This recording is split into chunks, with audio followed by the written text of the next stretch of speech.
future, but tell what could or might have happened. It means that the situation is imaginary or contrary to fact. So, next time, actually, what if there is Might. okay, tama. Si Apple. Para ninyo. Okay, Jen. Ako, okay ha. Non-unreal conditional is hypothetical condition is hypothetical case imaginary. So, bali siya mga situations or scenarios is unlikely to happen, unlikely to occur, or like wala tayo zero possibility na makita mo din siya. Parehas yung mga what if. Okay. For example, if I were in your place, I would talk to him. If I were rich, I would travel. So, isa man yung nakunaan, lalong nabilog man siya sa unreal conditional. Or nabilog din siya sa mga conditionals na hindi makitabo.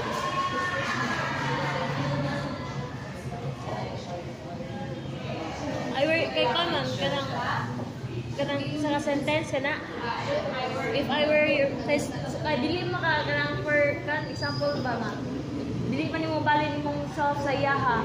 So impossible kay siya. Okay, very interesting to know. So, unreal siya is if I were in your place, so never man yung walk on someone else's shoes. Never yung makakita sa perspective sa laing tao. Then, kani, if I were rich, I would travel. So, unreal siya. Lisod ka pa yung pati mong rich. Yes, kung makatagkaan. Di ba? Kuan, nananagali nga, ay, hindi na ako madalo. Wala na rin ka magkauman. So, hindi siya mas mapasama. Nabi siya sa unreal condition. So, naan types ang unreal conditionals, which are third, second, third, and fixed conditionals. So, for the second conditional is futuristic. However, there is no real possibility that the condition will occur. The second conditional is structured in a way that it talks about imaginary situations. The structure in constructing a second conditional is simple, past, generally indefinite, if clause and plus base form of the verb in the main clause. So, mali siyang second conditional is parehas naman siya sa unreal conditional since type naman na siya sa unreal conditionals. Mga situations for example na siya nga dili mahitabo. But ang kalahiran na ng second conditionals is future pa siya na siya sa future ng mga impossible things na mahitabo in the future. For example, we have if it snowed in the Philippines, I would buy a jacket. So, natin tayo po ano dito kanang structure para maghimo sa second conditional. So, if clause plus past simple. Okay? So, sa first, magandang if, past simple. Kung sa may paan. Present simple sa snow. Snow. So, since past simple man ang yung structure sa second conditional, magandang para kumita ang So, if it's known in the Philippines, muna siya condition na to. Muna siya scenario. Then, sa atong main result, would plus base form of the verb. So, kaya siya would, pwede na pa niya siya nag-alis na could, might, depende sa sentence na gagawin. So, if it's known in the Philippines, I would buy the jacket. Okay, would plus base form of the verb, so buy. Dahil, yung muna tayong sumpay na card. If I had time, so if clause plus past simple, past, had. Kung sa may present simple sa had.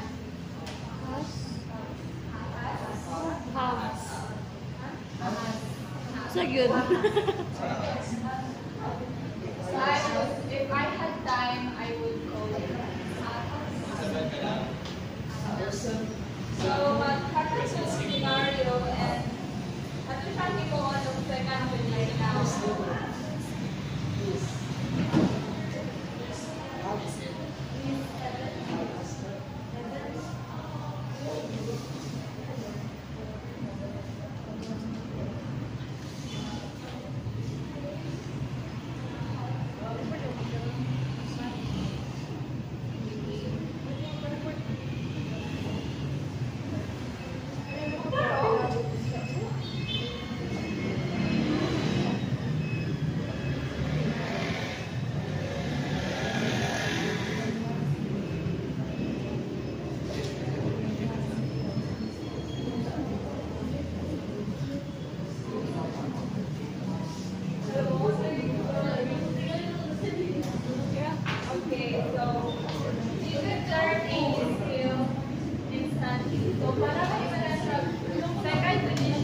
sa sentence.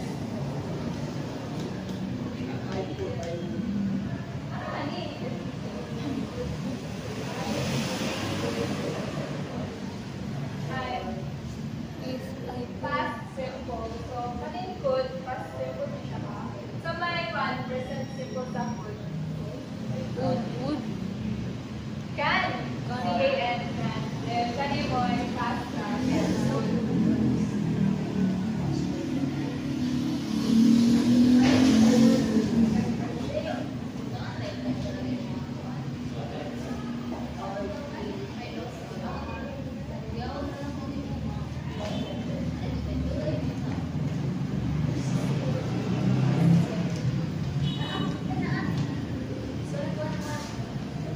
Dapat kailangan din siya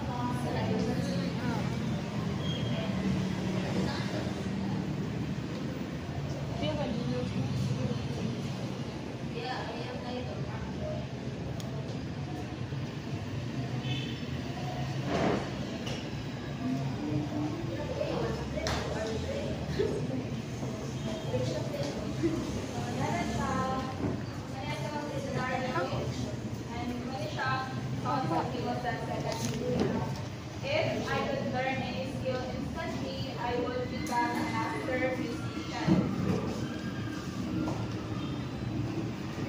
So, anong structure?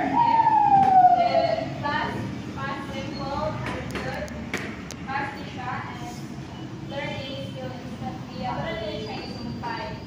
Then, I would plus base form of the verb, become a master musician. Pero, depende rin sa inyo kung sa inyo for the day, pag hindi anin kung gusto mag-musician. Nara ninyo. Get from structure. Yes.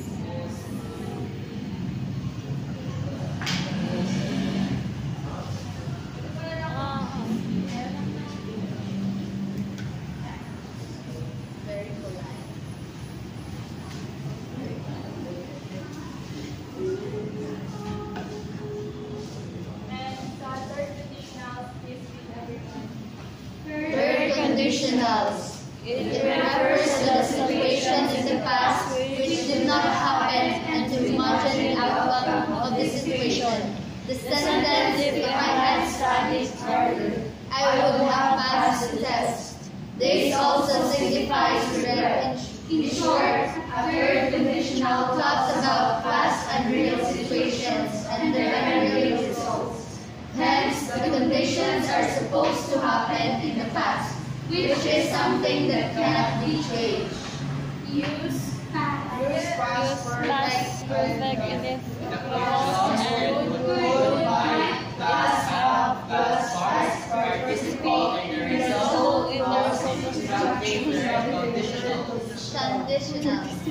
Okay, so ang third conditional is, since kami naman din natin sa real conditional, yung mga situations na gaya ko niya siya, hindi makita po. Pero kanyang third conditional is, mas makit niya siya, since wala siya mga situations na Sa una. wala na kita po sa una. So, mga situations na hindi Balik. Kapag zero sa kuna. change sa past, Hello. wala sila express na siya regrets. And wala siya ang third conditional. So, anong masakit na niya siya kahit hindi naman yung mga through past na Yes.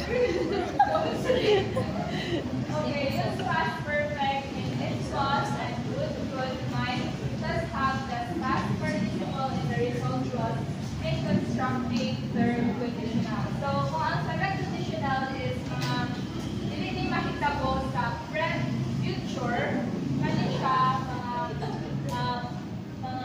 past na wala na tabo or like hindi imagine na makita po mga what if ni mo sa past na gusto kita ni mo mag-unahan.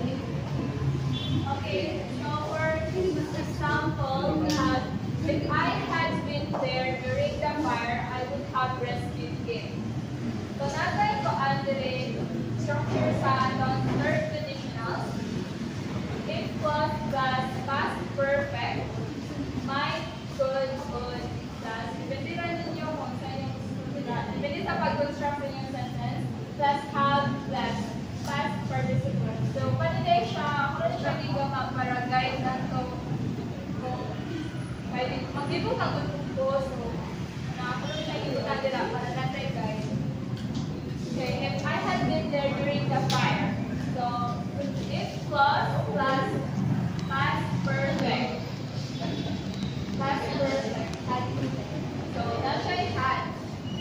been there during the fire, I would have rescued him.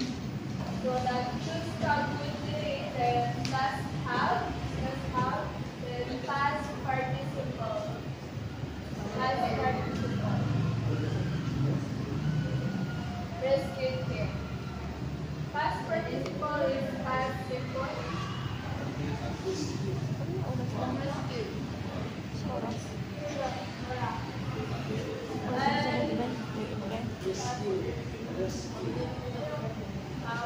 Yeah. Wala na siya past simple, past participle, wala siya. If I had listened, if that past perfect had listened, naturally had I wouldn't have missed the chance. I express my regrets. I wouldn't just have missed the chance. If you had asked, I could have explained it